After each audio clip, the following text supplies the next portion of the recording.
Hey, what's up, guys? This is going to be a follow-up video on Jet Chats to our last video where I discussed the lady who was in the car trying to get away in the parking lot and then ended up pulling out a gun on the other lady, and then the woman in the car was ultimately charged with a crime.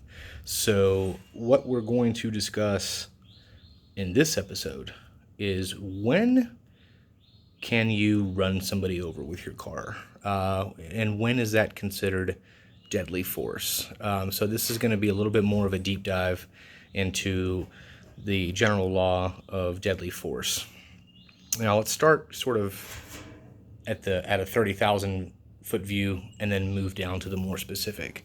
So in general, you are authorized to use deadly force when you are facing a threat of death or serious bodily injury. Okay, we all know that. Deadly force is that force, or when someone is threatening you with a deadly weapon, or threatening death or serious bodily injury, sort of either or. So what's a deadly weapon, right? There's certain things that are presumptively a deadly weapon. So most state laws define it as an object that is designed primarily for use to injure, kill, maim, or mangle, or a device that has been adapted to use or used in such a manner to cause death or serious bodily injury. Now that part is very important. Used in such a manner. So, guns, most knives, rocket launchers, tanks, all that stuff, yeah, obviously, deadly weapons, right?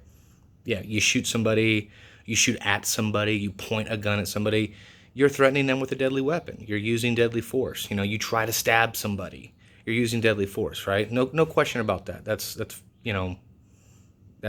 easy. But certain items can become deadly weapons when they're adapted for use or they're used in such a manner as to achieve the desired outcome of death or serious bodily injury. So, great example. Knife laws in a lot of states are very ambiguous because you can carry a concealed knife if it's not a weapon. But if you're carrying a concealed weapon, you have to have a permit. Or some states, their permits don't include knives. So when does a knife become a weapon, right? And that's where you get into a lot of these, 3 inches or more, whatever. And a lot of that's just, somebody said that one time, and then, it's a hard call, right? You look at the knife, and you look at whether or not it has a utilitarian purpose more than just stabbing somebody or cutting someone. If you use a knife as, a painter or, carpenter or something, and, it's a knife that you use to cut carpet and cut in tile and grout and all this kind of stuff, and you keep it in your pocket, a knife isn't a weapon. But the second you pull out the knife to stab someone or to slash at someone, that knife now becomes a weapon. Now the issue then becomes, in that case, did the knife become a weapon after it was no longer concealed? We won't get into that. But you see what I'm saying? People have been charged with crimes all the time for, say a baseball bat. Baseball bat's a perfect example. Baseball bat is not, per se, a dangerous, deadly weapon, right? It's used for baseball. It's used for hitting things, baseballs. But when you take it across someone's head, it then becomes a deadly weapon. You can be charged with assault with a deadly weapon for hitting somebody in the head with a baseball bat, intentionally. Because you've taken it, you've adapted it for use, and you've used it in such a manner that is likely to cause death or serious bodily injury. Okay? So we kind of following. So, almost any object can become a deadly weapon if it's used in a manner likely to cause serious bodily injury. Same with a vehicle, okay? A vehicle is not intended or not manufactured to cause death or serious bodily injury. But if you take your car and then you drive it into someone to try to run them over, well, you're using deadly force because that car can kill somebody. And you're using the car in such a manner as becomes likely to cause death or serious bodily injury. So, this is where it gets a little bit nuanced, right? If you're driving down the road and you have a group of protesters and they're all around you and they're hitting your car and they're attacking you with a baseball bat or whatever, can you run over them with your car? Well, if you can run over somebody with your car, the question is simply, are you justified in using deadly force? And then it gets, so, we talked about earlier today. I said that that lady was not justified in using deadly force to get away from one person who was trying to block her in. All right. This is why the law is very fact specific, because you guys are going to be like, oh, he's contradicting himself. No, you're just seeing that the law is very nuanced. It's very fact specific. Okay. It's not just a single, oh, well, if this, then this. You have to look at the totality of the circumstances. You got one person who's running their mouth, who's banging on your car, who's yelling at you. Can't necessarily run them over, because you can kind of, if you can reasonably back up and maybe just push her out of the way and then go on the other direction or whatever. If you're surrounded by 9 people, one of them has a baseball bat, or one of them has a tire iron, or one of them has, I don't know, something, or all, 9 people are jumping on the car, presumably, trying to gain entry into your car, banging on the glass, doing all this stuff, and you fear that all these people are obviously acting in concert together for the single objective of gaining entry into this car and assaulting or battering me or abducting me or committing some type of robbery or burglary offense, committing a felony against me.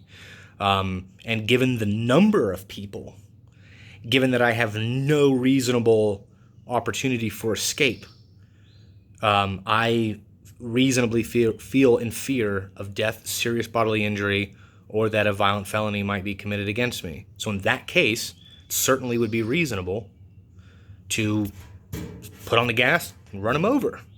But what I want you guys to take away from this is that these questions about, is deadly force authorized? Are you allowed to do this?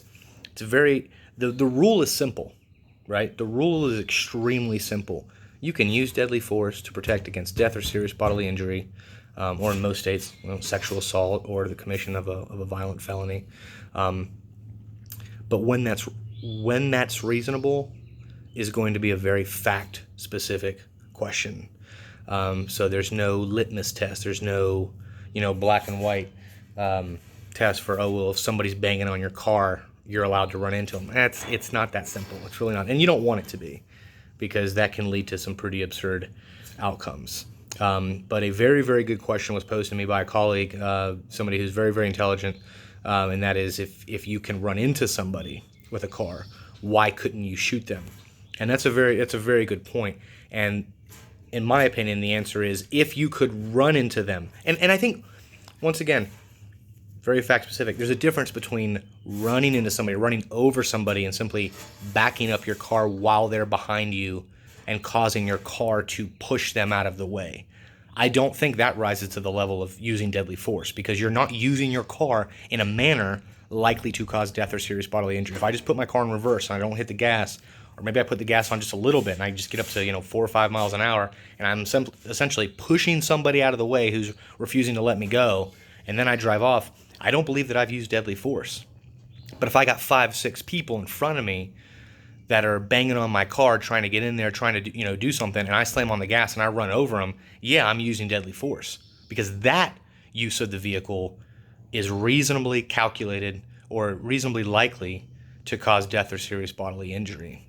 So once again, very fact specific. Don't try to dumb this down. And I know it's very easy to want just a very simple answer, but unfortunately we don't have that. You're going to have to use common sense. You're going to have to use discretion and thoughtfulness in these kind of situations. So hopefully that, and if there's any questions, please post it, because I love these kind of discussions, and I'll try to keep an open mind. And obviously there might be something that I've misstated or not, not said properly. And, one of my esteemed colleagues messaged me afterwards and asked for this clarification, and kind of pointed out that I didn't address that, and I appreciate that, because it's a very thoughtful observation, and that's why I'm making this video. So thanks.